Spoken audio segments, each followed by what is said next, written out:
Hello বন্ধুরা, আজকে আবার একটা ভিডিও নিয়ে হাজির হয়েছি। তো আর যেটা করেছি সেটা ফুলকপি পরাঠাও বলতে পারেন বা চিল্লাও বলতে পারেন।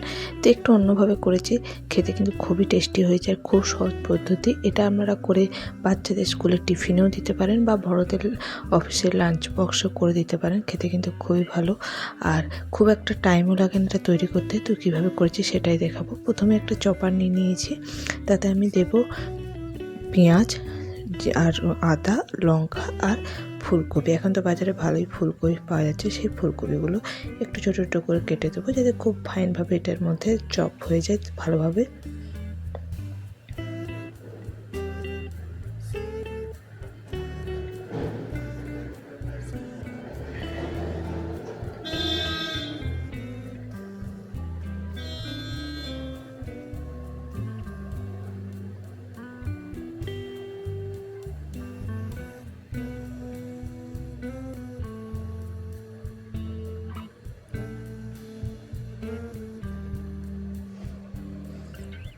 তো দেখতেই পাচ্ছেন এইভাবে ফাইনভাবে চপ করে নিতে হবে।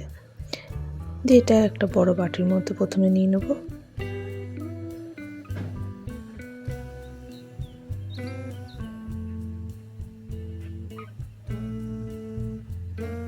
বাদ বাকি যে ফুলকপিটা আছে সেটাও আমি এটার মধ্যে দিয়ে একদম ফাইনভাবে চপ করে নিতে হবে।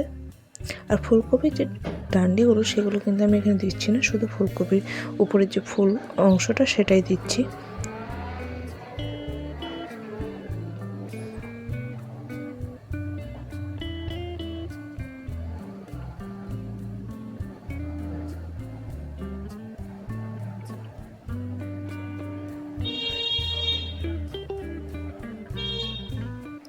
এরপর এতে দেবো আমি 4 চামচ আটা, মানে এখানে ময়দাও ইউজ করতে পারেন, কিন্তু আমি একটু হেলদিভাবে করেছি। তো 4 চামচ আটা দিয়েছি, 1 চামচ দিয়েছি বেসন আর 1 চামচ দিয়েছি চালের গুঁড়ো।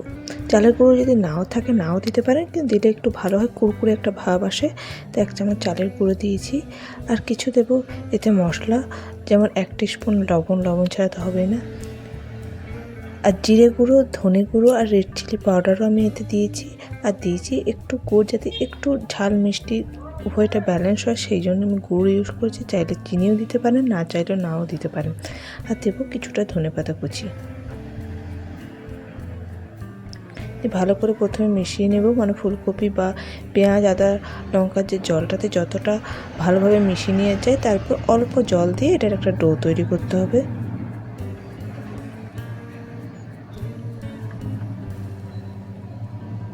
তো মেশানো হয়ে গেছে দেখতে পাচ্ছি। এবার হালকা আমি 1 থেকে 2 চামচের এখানে জলের ইউজ করেছি, খুব একটা না। দিয়ে ভালো করে এরপর হাতের সাহায্যে এটাকে মেখে নেব।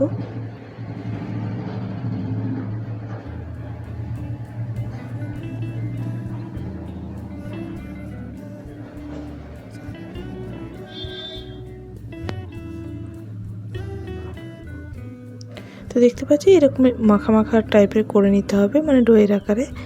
এরপর একটা আমি এখানে পলিথিন নিয়েছি, আপনারা চাইলে বাটার পেপার নিতে পারেন, আমাকে ছিল না তাই পলিথিন নিয়েছি। তাছাড়া আমরা নিতে পারেন কোনো পেপার, যেটাতে অয়েল একটু ব্রাশ করে নিলে বাটার পেপারে কাজ করবে। তো আমি সেই টাইমে করা হয়নি, তো আমি পলিথিনের মধ্যে দিয়ে করেছি, যেটা দিয়ে একটু অয়েল বুনিয়ে নিয়েছি। দিয়ে এবারে এমনি একটা গোল লোয়ের মতো নিয়ে হাতের সাহায্যে প্রেস করে এভাবে উপরের অংশটা দিয়ে এভাবে হাতে প্রেস করে, যেমন রুটি আমরা হাতের মাধ্যমে করেও থাকি অনেক সময়।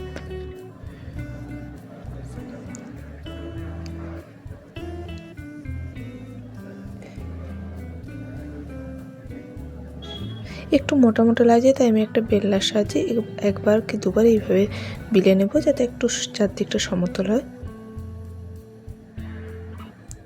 দিয়ে একদম গোলভাবে করার জন্য একটা বাটি নিয়েছি, বাটি দিয়ে এইভাবে কেটে নেব।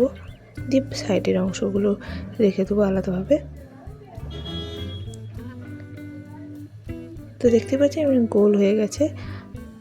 এরপর গ্যাসের মধ্যে একটা তাওয়া দিয়ে তাতে 1 চামচের মতো তেল দিয়ে ভালো করে তাওয়াটাকে গরম করে নেব মিডিয়াম টু লো ফ্লেমে।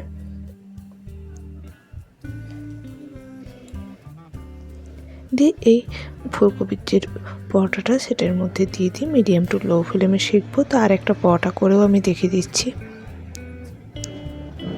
তো এইভাবে নিতে হবে। দিয়ে উপরে পলিথিনটা দিয়ে হাতে করে প্রেস করে একটু বেলনা দিয়ে বিলে দিলে বেশ চারদিকটা সমতল হবে, মানে মোটা বা পাতলা কোনো দিকটা থাকবে না, একদম চারদিকটা সমানভাবে হয়ে যাবে।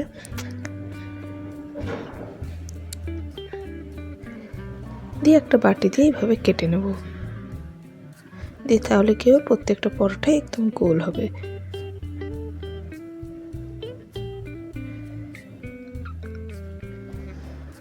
তো যেটা আমি পরোটাটা তাওয়াতে দিয়েছিলাম সেটা একদিকটা সেঁকা হয়ে গেছে, তো আমি উপর দিকটা একটু তেল দিয়ে আবার উপর দিকটা সেঁকে নেব। তো এটাকে মিডিয়াম টু লো ফ্লেমে শিখতে হবে, আর অল্প অল্প তেল দিয়েই করেছি, খুব একটা করিনি।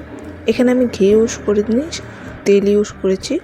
তো দেখতে পাচ্ছি পরোটা কত সুন্দর হয়েছে, দেখতেও কিন্তু খুবই সুন্দর, খেতেও ভালো হয়েছে। তো এইভাবে প্রত্যেকটা পরোটাই আমি তৈরি করে নেব।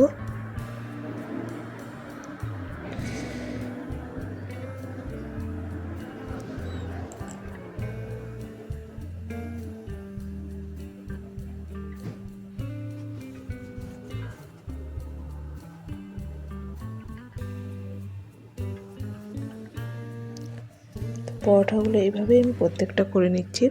এগুলো খুব তাড়াতাড়ি খুব কম টাইমের মধ্যে হয়ে যায়। তো আমার এই ভিডিওটা কেমন লাগলো অবশ্যই কমেন্টস করে জানাতে ভুলবেন না। আজ এই পর্যন্তই, নমস্কার।